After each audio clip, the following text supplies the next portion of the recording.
الحمد للہ رب العالمین والعاقبۃ للمتقین والصلاة والسلام علی نبیہ الکریم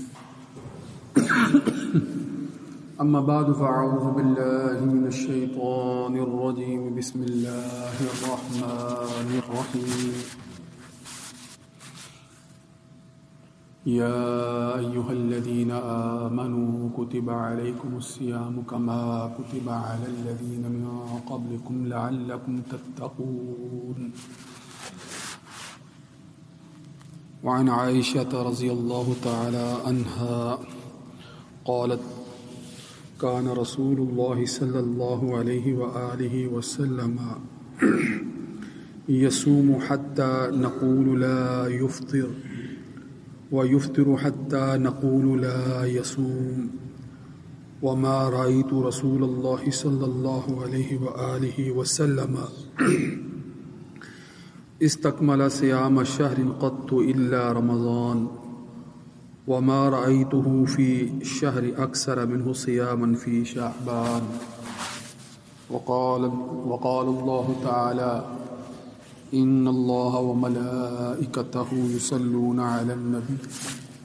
يا أيها الذين آمنوا صلوا عليه وسلموا تسليما اللهم صل على سيدنا ومولانا محمد وعلى آل وأصحاب سيدنا ومولانا محمد وبارك وسلم علیہ. سامعین محترم،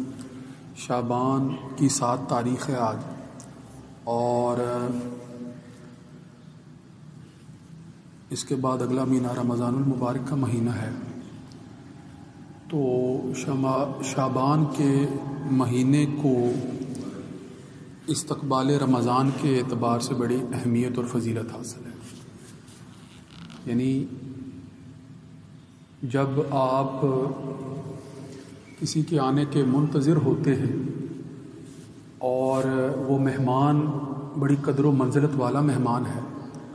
تو پھر آپ اس کے آنے سے پہلے بھرپور تیاری کرتے ہیں، اور جہاں تک مہمان کی تواضع کا جو ہے وہ تعلق ہے، اس کے لیے بھی اہتمام کیا جاتا ہے، اور پھر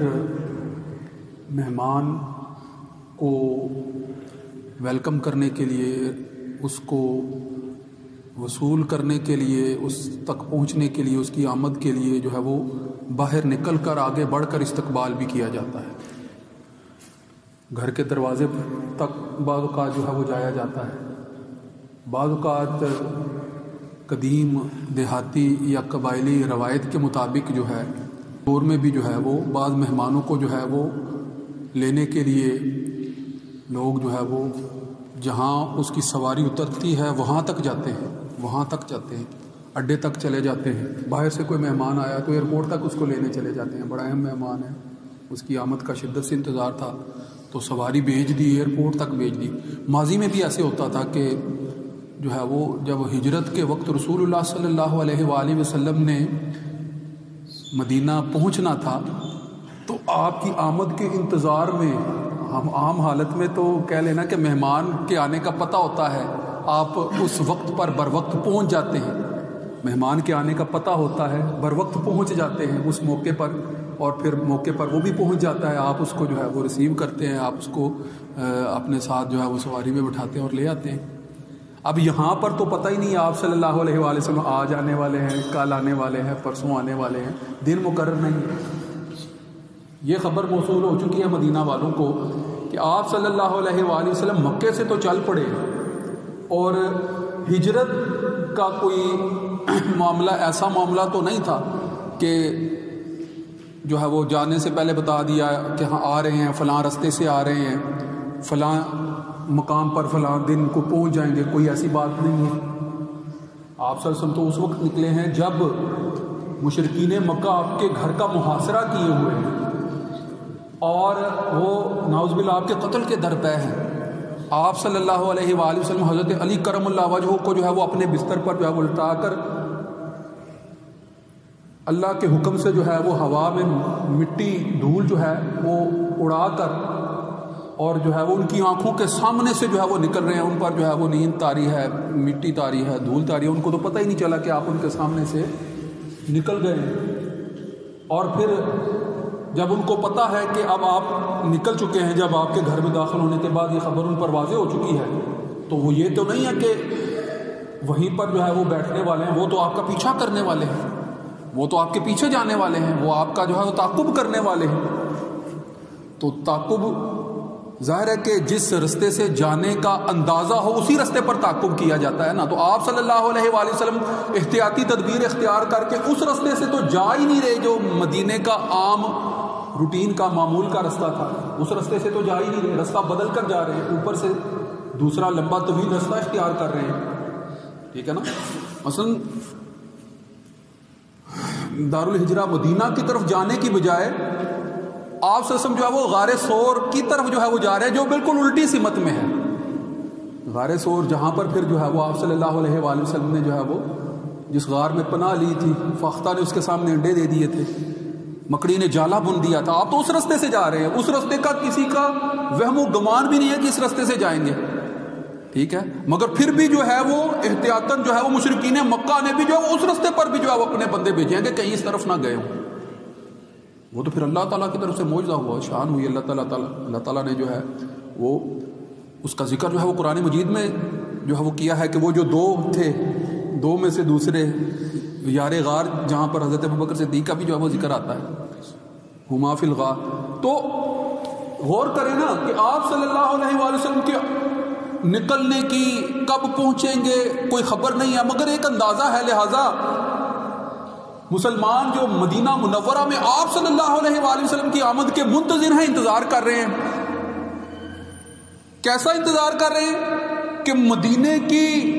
وہ سرحدیں جس طرف سے جو ہے وہ مکے کے قافلے آیا کرتے تھے، وہاں سے باہر نکل کر جو ہے سرحدوں کے قریب پہنچ کر جو ہے وہ انتظار کر رہے ہیں۔ کئی جو ہے وہ میل آگے جا کر جو ہے وہ دیکھ رہے ہیں کہ کہیں آپ صلی اللہ علیہ وآلہ وسلم کی آنے کی جو ہے وہ کوئی خبر جو ہے وہ موصول ہو، کوئی امید ہو۔ لہذا ایک دن گزرا، دوسرا دن گزرا، تیسرا دن گزرا، سارا دن انتظار کیا، جا کر جو ہے وہ دور تک جو ہے وہ دیکھتے رہے، سارا دن گزر گیا، مغرب کا وقت جو ہے وہ قریب ہے، جو ہے وہ اندھیرا ہونے ہی والا ہے، تو اب جو ہے وہ بظاہر آنے کی کوئی امید جو ہے وہ اس وقت باقی نہیں رہی۔ تو لہٰذا جتنے مسلمان منتظر تھے جو آگے جا جا کر روزانہ جو ہے وہ دیکھ رہے تھے، اب مڑنے ہی والے ہیں، تو اچانک جو ہے وہ دور سے کوئی تھوڑی سی گرد جو ہے وہ اٹھتی دکھائی دیتی ہے۔ تو اب ظاہر ہے کہ کوئی قافلے کے آنے کے آثار مل گئے ہیں، تو اب رک گئے، اب آپ صلی اللہ علیہ وآلہ وسلم کا انتظار کر رہے ہیں۔ تو مہمان جس قدر جو ہے وہ اعلیٰ ہوتا ہے، مہمان جس قدر جو ہے وہ محترم ہوتا ہے، مہمان جس قدر جو ہے وہ عزت اور منزلت اور حیثیت والا ہوتا ہے، اسی قدر جو ہے وہ پھر اس کے استقبال کے اہتمام بھی کیے جاتے ہیں۔ تو شعبان کا یہ مہینہ استقبال رمضان کے حوالے سے بڑا اہم ہے کہ بڑا ہی قدر و منزلت والا مہینہ ہم پر سایہ فگن ہونے جا رہا ہے۔ آپ صلی اللہ علیہ وآلہ وسلم نے آمد رمضان سے پہلے جو خطبہ ارشاد فرمایا نا، تو اس میں جو پہلا جملہ تھا وہ یہی تھا نا، آپ صلی اللہ علیہ وسلم نے فرمایا کہ بڑا ہی قدر و منزلت والا مہینہ ہمارے اوپر سایہ فگن ہونے جا رہا ہے۔ لہٰذا اس مہینے کی آمد سے پہلے آپ صلی اللہ علیہ وآلہ وسلم اس مہینے کے استقبال میں بہت اہتمام فرمایا کرتے تھے، اور خاص طور پر رمضان کی آمد سے پہلے یہ جو شعبان کا مہینہ ہے، شعبان کے اندر کثرت جو ہے وہ صوم یعنی روزے کی کثرت سے جو ہے وہ